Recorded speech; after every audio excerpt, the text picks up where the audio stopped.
ना मेरा जन्म ना गर्भ बसेरा बालक बन दिखलाया काशी नगर जल कमल पे डेरा तहां जुलाए ने पाया। नमस्कार दर्शकों, मैं हिमांशु का स्वागत करता हूं आप सभी का ऐसे न्यूज चैनल में।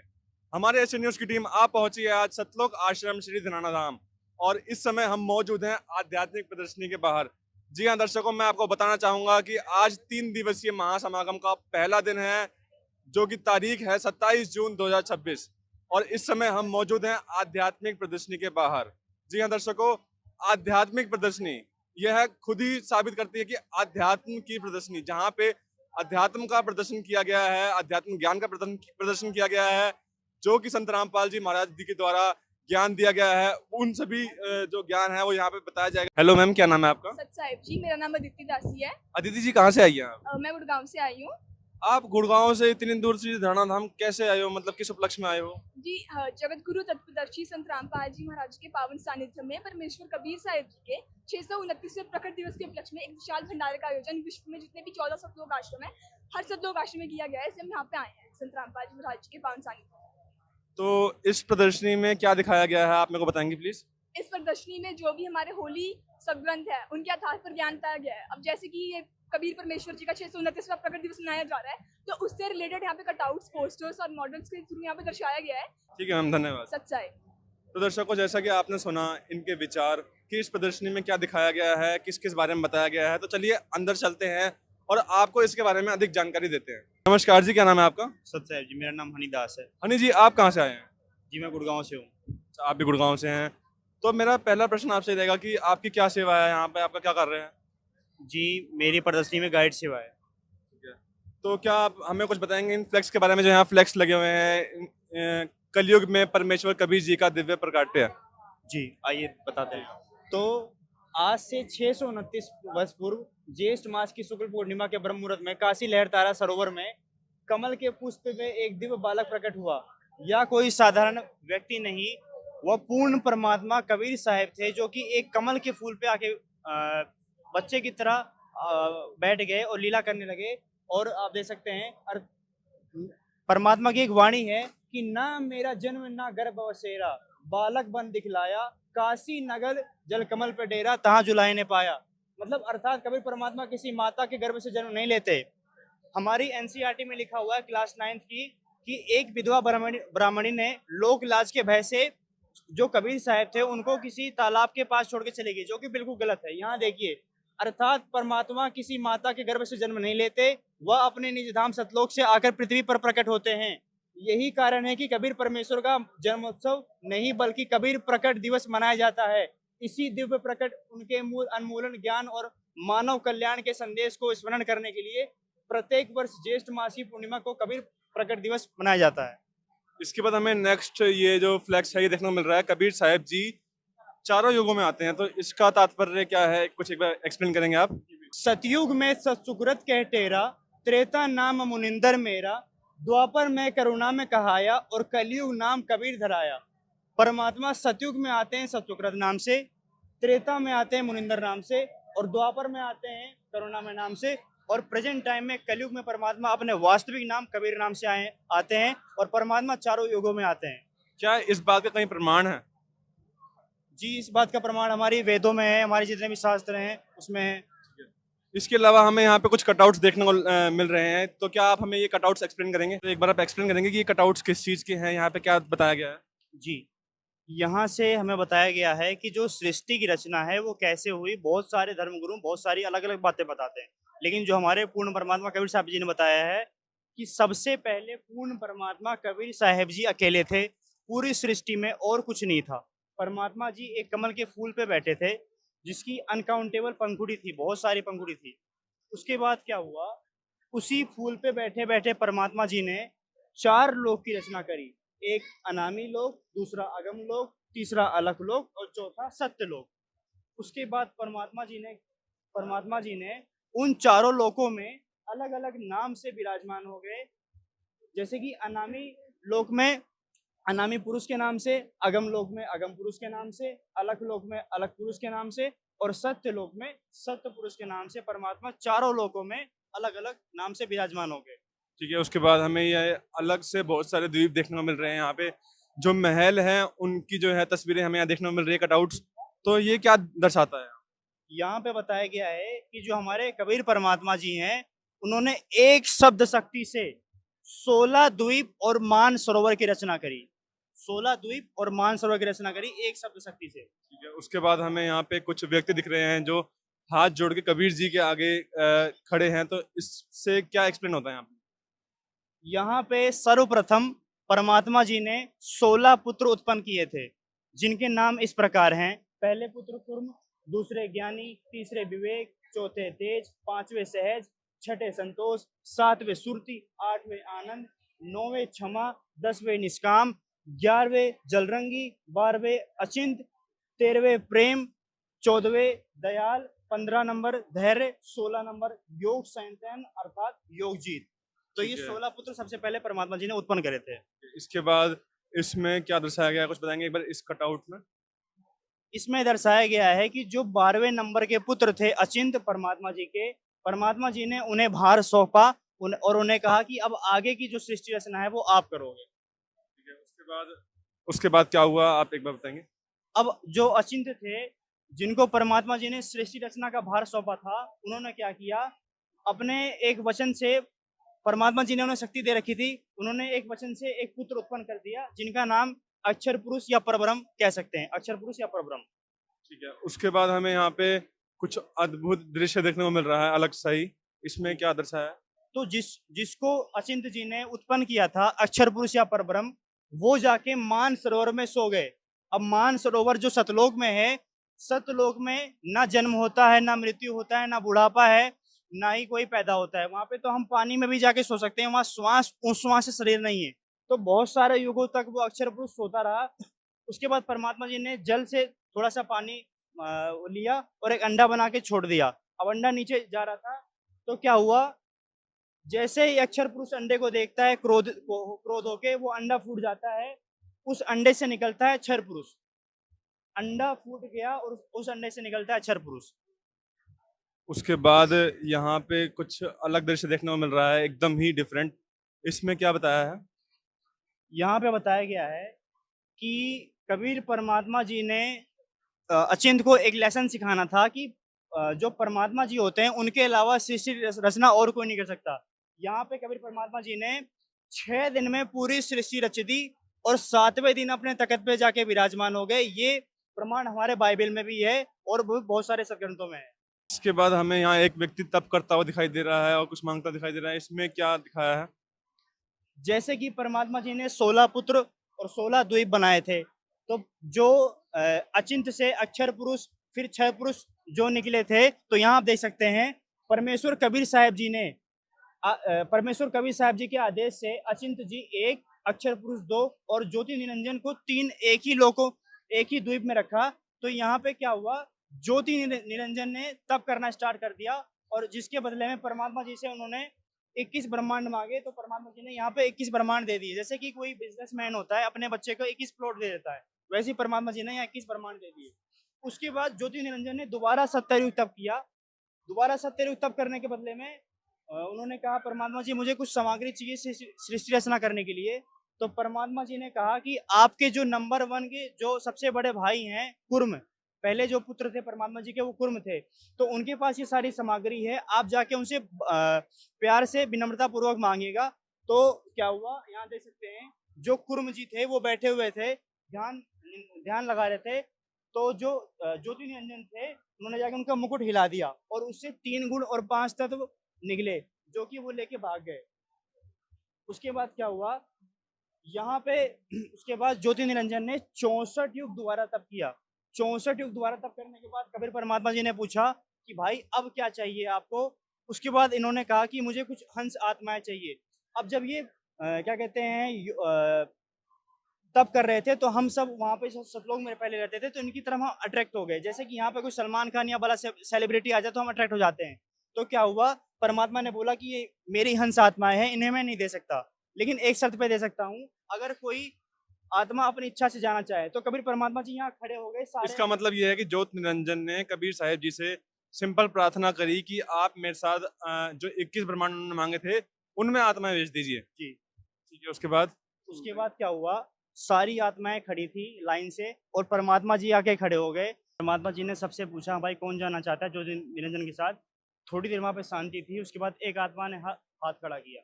उसके बाद देखा देखी उसको सारी आत्माओं ने हाथ खड़ा कर दिया, बहुत सारी आत्माओं ने हाथ खड़ा कर दिया।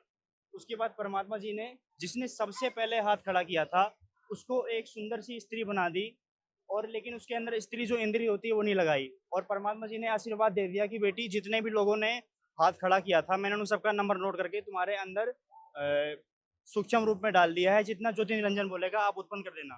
उसके बाद क्या हुआ, तो जो सबसे पहली आत्मा थी उनको परमात्मा ने लड़की लड़की का रूप दिया। जी जी। उसके बाद क्या होता है, उसके बाद परमात्मा जी ने जो हंस आत्माएं थे उनको अलग, जैसे कि लड़कियों को अलग रूप बना दिया, वहां पे हंस आत्माएं होती हैं, तो परमात्मा जी ने बहुत सारे लड़के बना दिए, बहुत सारी लड़कियां बना दी। और वहां पे जो एक हंस आत्मा होती है उसका 16 सूर्य जैसा मानव जैसा सदृश होता है, परंतु परमेश्वर के तेजों में शरीर का करोड़ों सूर्यों जैसे भी अधिक एक रोमकूप का प्रकाश होता है। परमात्मा जी का जो एक रोम का बाल होता है, करोड़ों सूर्य मिला दो वो भी फीका पड़ जाएगा। उसके बाद हमें यहाँ पे एकदम ही डिफरेंट सीन देखने को मिल रहा है कि एक तरफ तो एकदम इतनी भक्ति वगैरह हो रही है और दूसरी तरफ यहाँ ऐसा दृश्य हमें देखने को मिल रहा है। इससे क्या एक्सप्लेन करना चाह रहे हैं? यहाँ पे जो वो लड़की थी उसका रंग रूप निखरा हुआ था। ज्योति निरंजन ने उसके साथ मिसबिहेव करने की कोशिश करी, और इस लड़की ने बोला कि हम एक ही परमात्मा के बच्चे हैं, तो हम भाई बहन हैं, तो ये काम गलत है। उसके बाद उस लड़की ने क्या किया, सूक्ष्म रूप बना के उसके पेट में जाके बैठ गई और वहीं से परमात्मा जी को प्रार्थना करने लगी कि परमात्मा जी हमें बचाइए। तो परमात्मा जी अपने 16वें पुत्र के रूप में आए, जोगजीत के रूप में, और उस लड़की को बाहर निकाला। और यहाँ पे उन दोनों को श्राप दे रहे हैं परमात्मा जी, जोगजीत के रूप में ही। लड़की को बोला कि आज से तेरा नाम दुर्गा होगा, तुमने सतलोक में बहुत गलत काम किया है। और उस ज्योति निरंजन को बोला कि आज से तेरा नाम काल होगा, और तू डेली 1 लाख मानव को मारकर उनका जो गंध होगा वो खाएगा, और 1.25 लाख डेली उत्पन्न करेगा। उसके बाद क्या हुआ, यहाँ पे आप देख सकते हैं जो 21 ब्रह्मांड परमात्मा जी ने उस काल को दिए थे वो पहले सतलोक में अटैच थे। उसके बाद 21 ब्रह्मांड सहित और वो उनके 3 गुण और 5 तत्व, और ये उसको श्राप दिया था लड़की को परमात्मा जी ने कि आज से तेरा नाम दुर्गा होगा। तो दुर्गा और ये काल अलग हो गया वहां से। तो इसका मतलब जो पहली आत्मा जिसने हाथ उठाया था कि हाँ मैं ज्योति निरंजन के साथ जाऊंगी, तो उसको कबीर जी ने दुर्गा का रूप दिया, दुर्गा बनाया उस जी, दुर्गा माता, जिसे हम जी। दुर्गा माता के नाम से जानते हैं। जी जी। ठीक है, उसके बाद तो ये दुर्गा जी वही लड़की हैं जिन्होंने सबसे पहले हाथ खड़ा किया था और जिन्होंने वो गलती करी थी। तो यहाँ पे इनका वास्तविक रूप देखिए, ये काल है ज्योति निरंजन, और ये वो सबसे पहले वाली लड़की दुर्गा। इन्होंने विवाह कर लिया और जो संबंध होता है वो बनाया, और उसके बाद 3 पुत्र उत्पन्न करे, ब्रह्मा जी, विष्णु जी, महेश जी। तो यहाँ पे ये क्लियर होता है कि ब्रह्मा जी, विष्णु जी, महेश जी के भी माता पिता हैं। यहाँ पे जो ज्योति निरंजन काल था वो दुर्गा को कह रहा है कि मैं अपने बच्चों को दर्शन कभी भी नहीं दूंगा, मैं अपने वास्तविक रूप में इनके सामने कभी नहीं आऊंगा, मैं तेरा सब हमेशा सपोर्ट करता रहूंगा, और जब ये तीनों बच्चे बड़े हो जाएं तो इनको इनका काम बता देना। ठीक है, उसके बाद हमें यहाँ पे देखने को मिल रहा है जैसे कि दुर्गा जी जो हैं वो ब्रह्मा जी, विष्णु जी और महेश जी को कुछ बात कर रही हैं, उनको कुछ बता रही हैं। अब ये तीनों ब्रह्मा जी, विष्णु जी, महेश जी बड़े हो गए हैं, और इनको इनकी जो माता जी दुर्गा जी हैं वो उन्हें सृष्टि संचलन के लिए 3 विभाग सौंप रही हैं। जैसा कि आप देख सकते हैं, रजगुण श्री ब्रह्मा जी को, सतगुण श्री विष्णु जी को, तथा तम गुण श्री शिव जी को दिया जा रहा है। ये वही 3 गुण हैं जो कि उस मुकुट से उस ज्योति निरंजन ने लिया था। ठीक है, उसके बाद यहाँ पे आप देख सकते हैं, यहाँ पे एक बड़ा टॉपिक है विवाह। फिर देवी दुर्गा जी ने तीनों देवियों श्री सावित्री जी, श्री लक्ष्मी जी और श्री पार्वती जी को उत्पत्ति की। उसके बाद यहाँ पे अपने जो देवी दुर्गा जी ने श्री ब्रह्मा जी को श्री सावित्री जी, श्री विष्णु जी को श्री लक्ष्मी जी तथा श्री शिव जी को श्री पार्वती जी पत्नी रूप में प्रदान की, अर्थात अपने तीनों पुत्रों को का साधारण रीति रिवाज द्वारा विवाह कर दिया, और इस प्रकार काल के 21 ब्रह्मांडों की सृष्टि का प्रारंभ हुआ। तो यहाँ पे एक चीज और क्लियर होती है कि जो आजकल जगत में बहुत ट्रेंडिंग में चला हुआ है, दहेज लेना और दहेज देना, बड़ी बड़ी जो पार्टियां रखना शादी में, तो यहाँ पे हम देख सकते हैं कि जो ब्रह्मा जी, विष्णु जी और महेश जी का भी जब विवाह हुआ था तो वो एक शब्द रूप में हुआ था।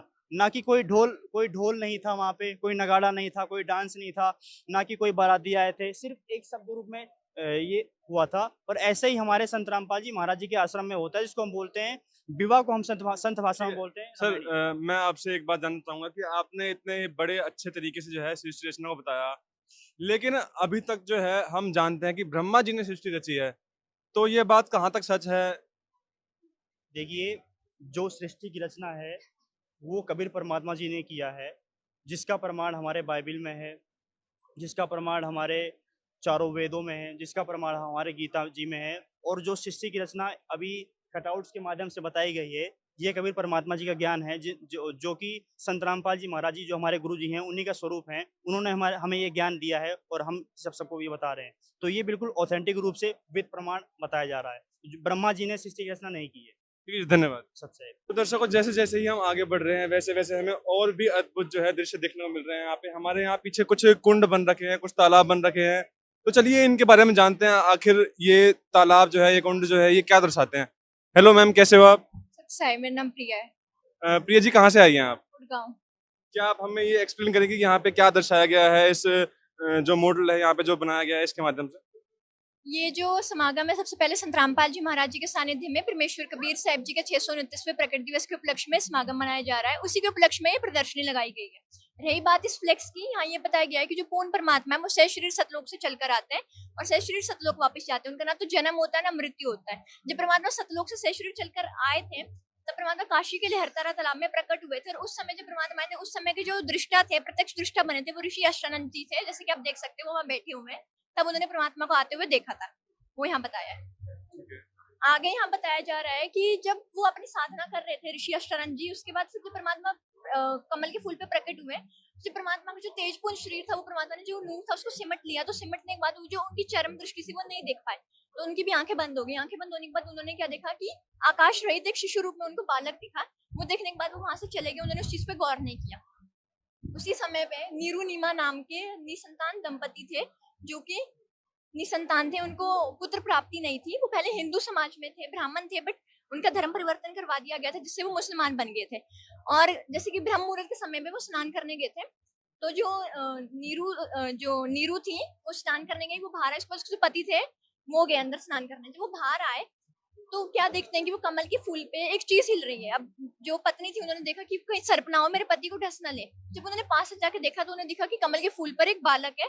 तो फिर उन्होंने अपने पति को बोला, और फिर जो उनके पति उन्होंने अपनी पत्नी को कबीर परमात्मा, मतलब वो खुद कबीर परमात्मा ही सतलोक से सह शरीर चलकर आए थे। कमल के फूल के साथ परमात्मा ने उनको, कमल के फूल के साथ जो उनके पति थे उन्होंने परमात्मा को उनको गोद में दे दिया। वो यहाँ पर इसके बाद हमें यहाँ पे कुछ अलग से कटआउट्स देखने को मिल रहे हैं, इसमें क्या एक्सप्लेन किया गया है? इसमें यहाँ ये बताया गया है कि जैसे कि आपने पीछे देखा, जो ऋषि अष्टानंद जी थे, जब उन्होंने देखा कि परमात्मा सतलोक से सह शरीर आए थे, कमल के फूल पे प्रकट हुए, उस चीज का जो डाउट था उनको, वो लेके वो अपने गुरु जी के पास, स्वामी रामानंद जी के पास गए। यहाँ पे हमें कुछ अलग से कटआउट देखने को मिल रहा है, क्या आप इसको एक्सप्लेन करेंगे? यहाँ ये बताया जा रहा है, जो ऋषि अष्टानंद जी थे, जब वो परमात्मा के आने पर प्रत्यक्ष दृष्टा बने थे, उस चीज की शंका को लेकर वो अपने गुरुजी स्वामी रामानंद जी के पास जा रहे हैं। हम देख रहे हो, वो जाके उनसे पूछते कि मैंने ऐसा देखा। तो वो बताते हैं कि क्या ये मेरा भक्ति का वो था, लाभ था, या कोई मेरा भ्रम था। स्वामी रामानंद जी बताते हैं कि आपको कोई भ्रम भी नहीं था, ना ही आपकी भक्ति की कोई उपलब्धि थी। ये उनका मानना ये था कि जब जो अवतारी पुरुष होते हैं, जब वो धरती पर प्रकट होते हैं तो वैसे प्रकट होते हैं, वो माँ की कोख से जन्म लेते हैं। उन्हें ये लग रहा था कि मतलब कि वो, जैसे कि हम देखते हैं देवी देवताओं के जैसे वो अवतार लेते हैं, बिल्कुल वैसा नहीं लगा। मगर जो पूर्ण परमात्मा होते हैं उनका जन्म मृत्यु नहीं होता, वो जन्म मृत्यु से बिल्कुल रहित होते हैं। आगे यहाँ बताया जा रहा है, जब नीमा के हाथ में वो कबीर परमात्मा उनके हाथ में थे, तो जो नीरू थे, तो उन्होंने सोचा, उनके पति ने, कि अभी हम मुस्लिम समाज में हमारा किसी से जान पहचान है नहीं, अगर हम इस बच्चे को ले जाएंगे तो वो हमें डांटेंगे, बोलेंगे, हमें बाहर भी निकाल सकते हैं। उन्होंने अपनी पत्नी को समझाने के लिए कहा कि आप इस बच्चे को यहीं छोड़ दो और इसी में हमारी भलाई है। वो नहीं मानी, उन्होंने कहा कि नहीं, मैं अपने प्राण त्याग सकती हूँ, मगर मैं इस बच्चे को नहीं छोड़ सकती। उसके बाद कबीर परमात्मा ने, जो अभी जब प्रकट ही हुए थे धरती पर, परमात्मा कमल के फूल पर ही थे, तब परमेश्वर कबीर साहिब जी ने उन्हें कहा कि आप मुझे घर लेके चलो, आपको कोई भी कुछ नहीं बोलेगा। तो ठीक वैसा ही हुआ, वो उन्हें घर लेके आए। किसी ने कुछ नहीं, कुछ लोगों ने पूछा कि कैसे मिले, बट उनके मन में ये नहीं आया कि नहीं ऐसा नहीं हो सकता, या किस चीज को कोई डाउट उनके दिमाग में नहीं आया। आगे यहाँ बताया जा रहा है, जब मुस्लिम समाज में, तो मुस्लिम धर्म तो उनका था ही, तो जो बच्चे का नाम रखने के लिए मुल्ला काजी घर पे आ गए, उन्होंने कहा कि हम बच्चे का नाम अपने तरीके से रखेंगे। तब देखोगे कि वो वहाँ बैठे हुए हैं और नाम रखने का तरीका ये था कि वो कुरान शरीफ से कुरान शरीफ को कुरान शरीफ को खोल के नाम रखते थे। मतलब कि जो कुरान शरीफ में जो पहला अक्षर होता था उसको देख के बच्चे का नाम रखा जाता था। पहला अक्षर जब उन्होंने कुरान शरीफ खोली तो कबीर था, और जब उन्होंने अब देखा कि जो कबीर परमात्मा थे वो तो जुलाहे रूप में प्रकट हुए थे, तो उन्होंने वो कहा कि नहीं हमें नाम नहीं रख सकते, उन्होंने ये कुरान शरीफ बंद कर दी। उसके बाद उन्होंने फिर वापस कुरान शरीफ खोली, जो दोनों पेज थे उस पे कबीर कबीर कबीर हो गया।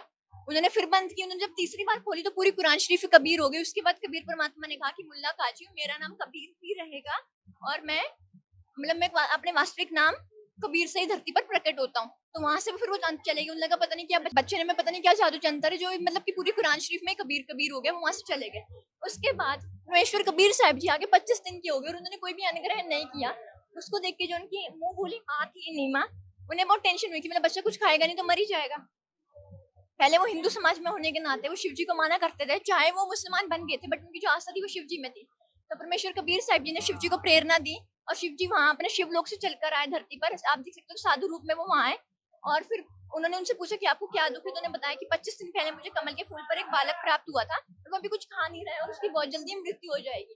परमेश्वर कबीर साहिब जी ने, आप देखोगे जो संत रूप में जो शिव जी आए हुए हैं, उनको कहा कि आप इन्हें कहो कि कुंवारी गाय लेके आए और उसके ही आशीर्वाद, मतलब कुंवारी गाय को आप आशीर्वाद देना, उसके आशीर्वाद से मैं दूध पीऊंगा और मेरा पालन पोषण होगा। तो ठीक उसी प्रकार कबीर परमात्मा का जो पालन पोषण हुआ वो कुंवारी गायों से हुआ, और चीज का प्रमाण हमारे शास्त्रों में भी है, वेदों में भी लिखा है। तो क्या आप ये बताएंगे एक बार कि कौन से शास्त्र के, कौन से वेद के, कौन से ग्रंथ में लिखा है कि ये कुंवारी गाय से दूध पीते हैं? ऋग्वेद मंडल नंबर 9 सूक्त 1 मंत्र 9 में लिखा है कि जो पूर्ण परमात्मा उनका कुंवारी गाय से पालन पोषण होता है और वो धरती पर सहशरीर आते हैं और सहशरीर वापस सतलोक जाते हैं। मतलब कि ना तो उनका जन्म होता है ना उनकी मृत्यु होती है। उसके बाद ये बहुत सारे अलग अलग डिफरेंट कटआउट्स हैं, इसमें क्या एक्सप्लेन किया गया है? इधर यहाँ बताया गया है कि उस समय पे जब कबीर परमात्मा धरती पर आए हुए थे, तब उस समय पे जो राजा थे, राजा सिकंदर लोदी थे, दिल्ली के बादशाह थे वो, और उन्हें बहुत ज्यादा भयंकर रोग हो गया था, जलन का रोग, असाध्य रोग हो गया था, जो कि ठीक नहीं हो रहा था। और मुस्लिम समाज में होने के नाते उन्होंने अपने मुस्लिम धर्म के जो मुल्ला काजी होते हैं उनसे भी जांच वो करवाया, ठीक करवाया, बट नहीं हुआ। हिंदू समाज के जो ब्राह्मण पंडित थे उनसे भी नहीं हुआ। उन्होंने ये कह दिया कि आपका प्रारब्ध और आपको भोगना पड़ेगा। वो कहकर वो बहुत दुखी हुए और मतलब उनकी वो दुख दूर ही नहीं हो रहा था। मगर फिर उन्हें किसी ने कहा कि काशी में एक महान संत कबीर है, अगर आप उनके पास चलो तो उनके आशीर्वाद से आपका ये दुख दूर हो जाएगा। तो ये सुनकर उनके मन में एक आशा जागी कि हाँ, अगर ऐसे हो सकता तो फिर मैं क्यों ना चलूं। तो जैसे कि आपने पीछे देखा कि जो सिकंदर लोदी थे वो गंभीर रोग से पीड़ित थे और वो उसके इलाज के लिए काशी आते हैं। काशी में स्वामी रामानंद जी महाराज जी थे, जो कि परमेश्वर कबीर साहब जी के गुरु थे। एक मिनट, अभी एक तरफ आप बता रहे हो कि जो कबीर साहब जी हैं वो खुद भगवान हैं, और एक तरफ आप कह रहे हो जो रामानंद जी है वो उनके गुरु थे। तो ये किस प्रकार से संभव है कि भाई किसी भगवान को गुरु की क्या जरूरत पड़ गई? बिल्कुल आपने सही बोला, भगवान को गुरु की जरूरत नहीं है। मगर अभी इस समय पर परमात्मा ने हमें ये बताना था कि अगर परमेश्वर कबीर साहब जी उस समय पे गुरु नहीं बनाते तो आज के समय में जो हम देखेंगे बाकी धर्म गुरु, उनका ये कहना था, जो कबीरपंथी खुद को कहते हैं मगर वो कबीर जी को भगवान ना मान के सतगुरु या संत मानते हैं, तो वो ये कहते हैं कि कबीर जी ने तो गुरु नहीं बनाया, अगर उन्होंने गुरु नहीं बनाया तो हमें गुरु बनाने की क्या जरूरत है। ये परंपरा बनाए रखने के लिए कबीर परमात्मा ने गुरु बनाया, ताकि आगे भी लोग समझे कि बिना गुरु बनाए जो हम भक्ति करेंगे उससे मोक्ष संभव नहीं है। उसके बाद इस नेक्स्ट पार्ट में क्या बताया गया है, एक बार बताएंगे उसमें और इसमें मिला के। यहाँ आगे बताया जा रहा है कि जो सिकंदर लोधी है फिर वो काशी में आते हैं, स्वामी रामानंद जी की जो कुटिया है वहां आते हैं। वो उनसे इजाजत मांगते हैं कि आप हम मतलब थोड़ी देर विश्राम करना चाहता हूँ जब तक कबीर परमात्मा वहां आते नहीं है। तो जो स्वामी रामानंद जी थे उन्होंने ना नाम दीक्षा, जो गुरु तो थे परमेश्वर कबीर साहिब जी के, तो होता ये है कि वो उन्हें बोलते हैं कि मुसलमान समाज से मतलब वो नफरत करते थे, मतलब बोलते कि वो उन्हें मलेज समझते थे कि मतलब जो मांस खाते हैं ऐसा कुछ करते थे। तो उन्होंने कहा कि नहीं, वो बाहर ही रहेंगे, वो अंदर नहीं आएंगे, उन्हें बाहर ही रहने दो, वो वहीं वहीं इंतजार कर लेंगे। तो जब उन्होंने ऐसा बोला तो जो राजा थे उनको ये, उनके मन में ये आया कि मतलब अगर ये मुझे ऐसा बोल रहा है तो आम जनता उसके साथ कैसे ये सलूक करते होंगे, कैसे व्यवहार करते होंगे। ये सोचकर उनको बहुत ज्यादा गुस्सा आया और आप देखोगे कि वो तलवार लेके अंदर चले गए और उन्होंने स्वामी रामानंद जी महाराज जी का गला काट दिया गुस्से में। अब जब गलती तो की, अब मन तो गलती कर देता है बट आत्मा को तो पछतावा हो कि नहीं मुझे ऐसा नहीं करना चाहिए था। तो उसके बाद वो बाहर निकले तो आप देखोगे कि साथ में वीरदेव सिंह बघेल जो काशी के नरेश थे, वो भी मतलब उनको कहा सिकंदर लोदी ने, चलो अभी तो जिस चीज के लिए मैं आया था वो तो मुझे नाम मिलेगा नहीं क्योंकि मैंने तो इनके गुरु को मार दिया। उसके बाद हमें नेक्स्ट कटआउट देखने को मिल रहा है, इसमें आप बताएंगे क्या हो रहा है? यहाँ बताया जा रहा है कि कबीर परमात्मा के आने पर सिकंदर, जैसे परमात्मा वहां आए तो कबीर परमात्मा ने अपना आशीर्वाद दिया, तो परमात्मा के आशीर्वाद देने मात्र से जो सिकंदर लोदी थे उनका जो दुख था वो दूर हो गया। तो वो वहाँ रोने लगे कि परमात्मा आपके तो आशीर्वाद मात्र से मेरा दुख दूर हो गया, मगर जब मैंने गलती की, उन्होंने बताया कि ऐसा ऐसा हुआ, आपके गुरुजी ने मुझे ऐसा कहा था, तो उसके तहत मैंने उन्हें मार दिया। तो परमात्मा ने उन्हें कुछ नहीं कहा। परमात्मा ने कहा कोई बात नहीं, आप उनका अंतिम संस्कार करके चलना, लोग आपको वरना भला बुरा कहेंगे। वो अंदर आ जाते हैं। आप देखोगे कबीर परमात्मा अंदर आए, तब देखोगे कि एक तरफ जो स्वामी रामानंद जी है उनका सिर एक तरफ पड़ा है और जो उनका शरीर है एक तरफ है। जी जी जी। तो परमेश्वर कबीर साहिब जी ने वहाँ जब परमात्मा आए तो परमेश्वर कबीर साहिब जी ने अपने गुरुजी स्वामी रामानंद जी को कहा कि गुरुदेव आप उठिए, संध्या आरती का समय हो गया है। तो परमात्मा के इतने कहने पर जो उनको सिर था स्वामी रामानंद जी महाराज जी का, वो उनके जो शरीर से जाके जुड़ गया और वो वहां से जीवित हो गए। तो वो जब जीवित हुए तो उसके बाद परमात्मा ने उनको समझाया, मतलब सिकंदर लोधी, आप आगे देखोगे कि सिकंदर लोधी और स्वामी रामानंद जी महाराज आपस में गले मिल रहे। परमात्मा ने समझाया कि आप इन दोनों को जो अलग अलग समझ रहे थे, ये सिर्फ एक ही है। परमात्मा बता रहे कि हिंदू मुसलमान अलग नहीं है, हम सब एक पिता की संतान है। जो उस वक्त परमात्मा ने सत्संग दिया, उनको नाम दीक्षा दी और उनको ज्ञान समझाया। उसके बाद हमें यहाँ पे कुछ अलग से डिफरेंट स्टोरी देखने को मिल रही है, तो एक बार आप ये एक्सप्लेन करेंगे प्लीज। जब परमेश्वर कबीर साहिब जी 629 वर्ष पूर्व धरती पर आए थे, उस समय पर जो हिंदू और मुसलमान समाज के जो ब्राह्मण जो गुरु थे वो बहुत परमात्मा से ईर्ष्या करते थे। उसके तहत जो सिकंदर लोधी थे, जो उनके धार्मिक गुरु थे, उनका नाम था शेख तकी, और वो परमात्मा से बहुत ईर्ष्या करते थे, जला करते थे। तो उन्होंने मतलब परमात्मा को 52 बार मारने की कोशिश की थी। और उसमें यहाँ परमात्मा की लीला बताई गई है कि कबीर परमात्मा ने यहाँ मृत लड़के जिनका नाम कमाल था उनको जीवित किया था, और फिर परमात्मा ने उनको पुत्र रूप में अपने साथ रखा था। वो यहाँ बताया गया है। ठीक है, इसके बाद आगे बताया जा रहा है कि कबीर परमात्मा को यहाँ खूनी हाथी से मरवाने की कोशिश की गई थी, मगर जो सारी सृष्टि के रचना उन्हें आखिरकार मार कौन सकता है। यहाँ परमेश्वर कबीर साहिब जी ने फिर अपना जो शेर का रूप उनको दिखाया, तो जो हाथी पे जो चालक बैठे थे वो और जो हाथी है वो बिल्कुल डर के मतलब गिर गए। और उसके बाद फिर कबीर परमात्मा ने विशाल स्वरूप दिखा के सिकंदर लोधी को समझ आया कि ये तो साक्षात भगवान थे, मैंने इनको पहचानने में गलती कर दी। यहाँ तक कि आप देखोगे कि कबीर परमात्मा को शेख तकी ने उबलते हुए तेल के कढ़ाई में तक बिठाया। मतलब वो इतनी ईर्ष्या करते थे परमात्मा से, उन्होंने जब उसमें बिठाया तो परमात्मा ऐसे बैठे थे जैसे उबलते हुए तेल के कढ़ाई में अगर हमारा हाथ भी जल जाए तो हमें कितना तेल का एक छींटा पड़ जाए, कितना दर्द होता है। जी बिल्कुल। वहां बैठे हुए हैं। तो जो शेख तकी थे उन्होंने सिकंदर लोधी को बोला कि जो इन्होंने कबीर जी इन्होंने जो तेल की तस्वीर है वो ठंडी कर दी है, इसलिए ये तेल मतलब ये दिख तो रहा है उबलता हुआ, बट ये गर्म नहीं है। सिकंदर लोधी ने कहा अगर ऐसा है कोई बात नहीं, मैं भी हाथ डाल के देख लेता हूँ, अगर गुरुजी को कुछ नहीं हुआ तो मुझे क्या ही होगा। अब आप देखोगे जब उन्होंने हाथ डाला तो तेल का तस्वीर इतनी ज्यादा गर्म थी कि हाथ डालते ही उनकी जो उंगली थी वो कट गई और वो बेहोश हो गए। उसके बाद फिर कबीर परमात्मा ने वहां आके उनको मतलब परमात्मा ने उनकी उंगली पकड़ के पूरी उंगली को पूरा किया और आशीर्वाद दिया और उनको ज्ञान समझाया और उनको नाम दीक्षा दी। वो यहाँ बताया गया, परमात्मा ने अपने ज्ञान से परिचित करवाया। ठीक है, उसके बाद यहाँ कटआउट में क्या दिखाया गया है? यहाँ बताया जा रहा है कि जैसे आपने पीछे देखा कि एक मृत लड़के कमाल को परमेश्वर कबीर साहिब जी ने जीवित किया था, उसी के तहत शेख तकी की पुत्री थी जिनका नाम था कमाली, वो भी कब्र में दफनाई गई थी और उन्होंने शर्त रखी थी कि अगर कबीर परमात्मा को जीवित करे तो मैं उनको भगवान मानूंगा। उसके तहत आप देखोगे कि कबीर परमात्मा ने मृत लड़की कमाली को भी जीवित किया था और फिर परमात्मा मतलब वो परमात्मा के साथ रहने लगी, उन्होंने उनको ज्ञान से परिचित करवाया था। आगे यहाँ बताया गया है कि जो कबीर परमात्मा थे वो समय समय पर अलग अलग रूप में आके अपने पुण्यकर्मी आत्मा को मिलते, समस्तवेग रूप में कबीर परमात्मा आके मिले थे। और यहाँ बताया गया कि जो उनके शिष्य थे उनको परमात्मा ने एक रोटी मांगने को कहा था उस गांव में, मगर वो गांव इतना कृतघ्नी और अहंकारी था कि उन्होंने संतों का आदर नहीं किया, उनकी बात नहीं मानी। आप देखोगे कि कितना उन्हें मारा गया, प्रताड़ित किया गया। तो उन्होंने आके अपने गुरुजी को बताया कि परमात्मा में गया बट किसी ने मुझे रोटी नहीं दी। तो आप देखोगे कि कबीर परमात्मा ने फिर सूरज को ऊपर से बुला के नीचे धरती पर बुला के सूरज पे जो रोटी सेकी और फिर अपने शिष्य को वो रोटी खिलाई थी।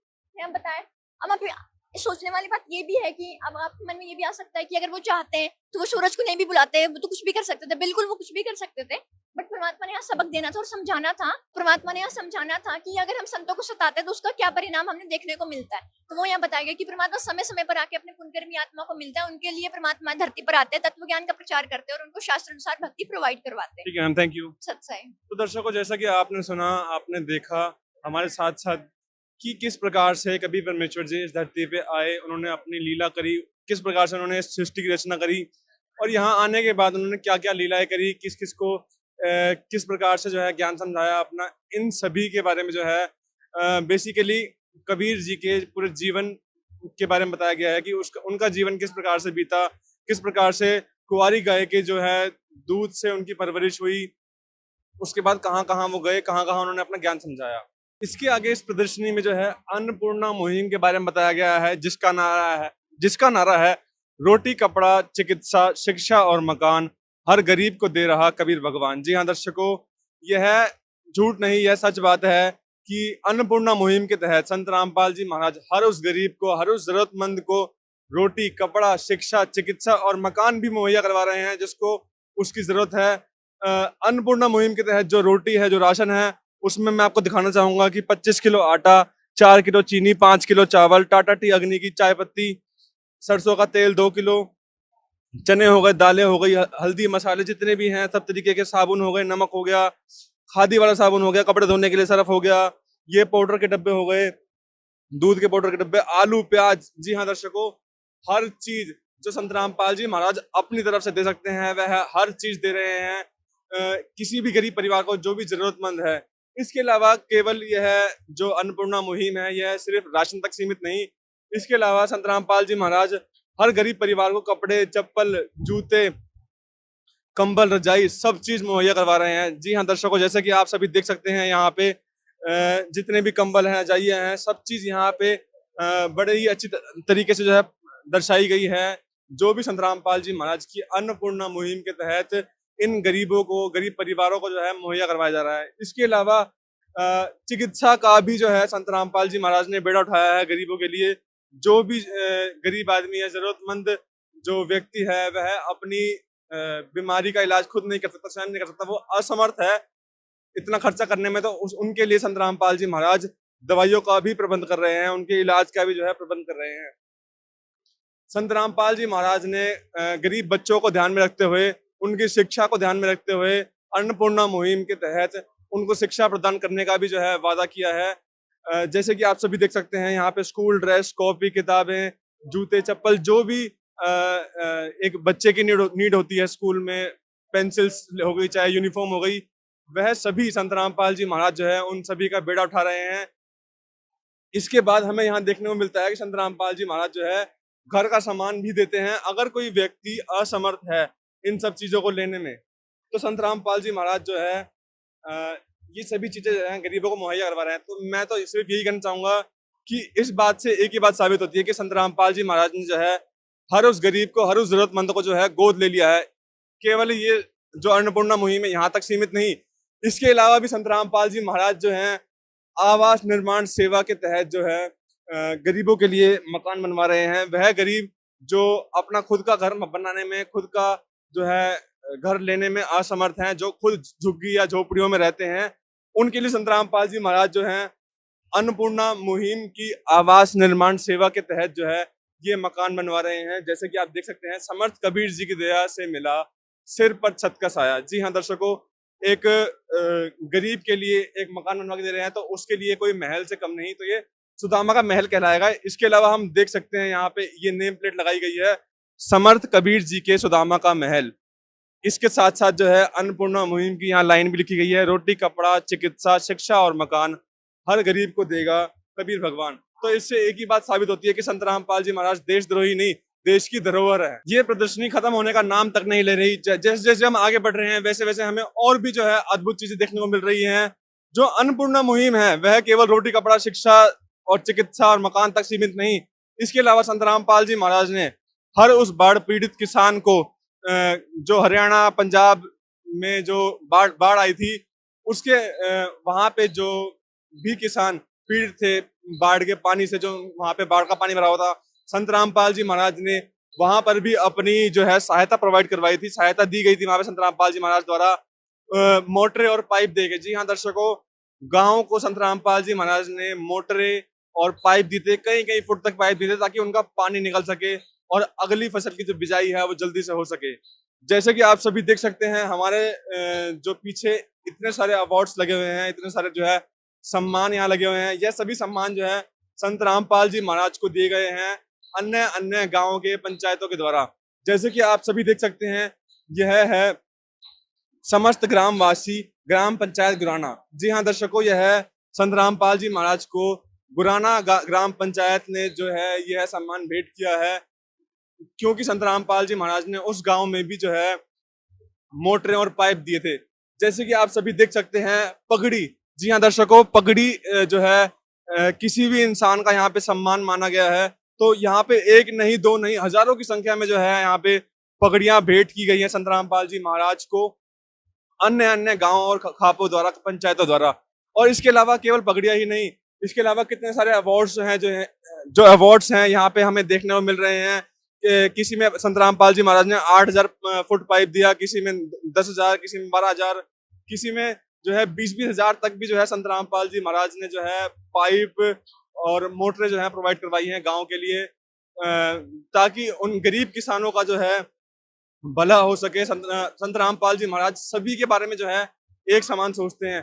इसके अलावा हम देख सकते हैं यहाँ पे गांव ने हल तक दिए हैं। जी हाँ दर्शकों, एक किसान की जो है पहचान ही हल से होती है और यहाँ पे संत रामपाल जी महाराज को हल जो है भेंट किया गया है। संत रामपाल जी महाराज, मैं आपको बताना चाहूंगा, खुद एक किसान के बेटे हैं, तो किसान का दर्द है वो समझ सकते हैं। यहाँ पे संत रामपाल जी महाराज की प्रतिमा लगाई गई है, जिनके ऊपर किसानों ने जो है, गांव ने, पंचायतों ने यहाँ पे उनको माला पहना के उनको सम्मानित किया गया है। इसके अलावा यहाँ अवार्ड अभी खत्म नहीं हो रहे, यहाँ लाइन से अवार्ड जो है यहाँ पे लगे हुए हैं, एक नहीं दो नहीं हजारों की संख्या में यहाँ पे अवार्ड्स हैं जो कि खत्म होने का नाम नहीं ले रहे।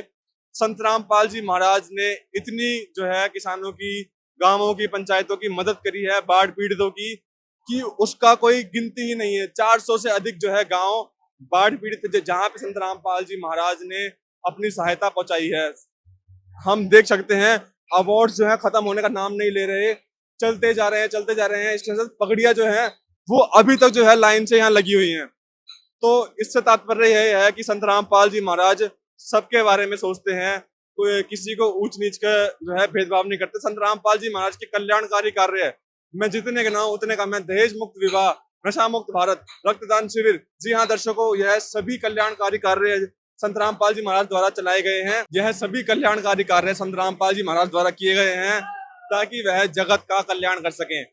इसी के साथ हम आगे चलते हैं। हमें आगे एक बड़ा फ्लैक्स देखने को मिलता है जहां पे संत रामपाल जी महाराज की प्रतिमा लगाई गई है एक बड़े से सिंहासन पे। तो चलिए उसकी तरफ चलते हैं और देखते हैं कि आखिर वहां पे क्या दर्शाया गया है। जैसे कि हम देख सकते हैं यहाँ लिखा हुआ है, ज्ञान गंगा और जीने की राह मेरी आत्मा है, जगत गुरु तत्वदर्शी संत रामपाल जी महाराज। जी हाँ दर्शकों, यह संत रामपाल जी महाराज के वचन है जिसमें उन्होंने कहा था कि ज्ञान गंगा और जीने की राह संत रामपाल जी महाराज की आत्माएं हैं। तो इन पुस्तकों को जरूर पढ़ना चाहिए। हमें यहाँ देखने को मिल रहा है कि यहाँ पे इस प्रदर्शनी में जो है इन पुस्तकों का प्रचार किया गया है, इन पुस्तकों को यहाँ पे दर्शाया गया है जो कि संत रामपाल जी महाराज ने स्वयं लिखी है। एक किताब है ज्ञान गंगा, दूसरी है गीता तेरा ज्ञान अमृत और तीसरी है जीने की राह। जी हाँ दर्शकों, यह वही 3 किताबें हैं जो संत रामपाल जी महाराज द्वारा लिखी गई हैं और संत रामपाल जी महाराज का जो है इसमें गूढ़ रहस्य छुपा है, वेदों का, पुराणों का, सभी शास्त्रों का जो है गूढ़ रहस्य छुपा है। इसी के साथ फिलहाल के लिए मैं आपसे अलविदा लेता हूँ। मैं हिमांशु लक्का, कैमरामैन आर्यन के साथ।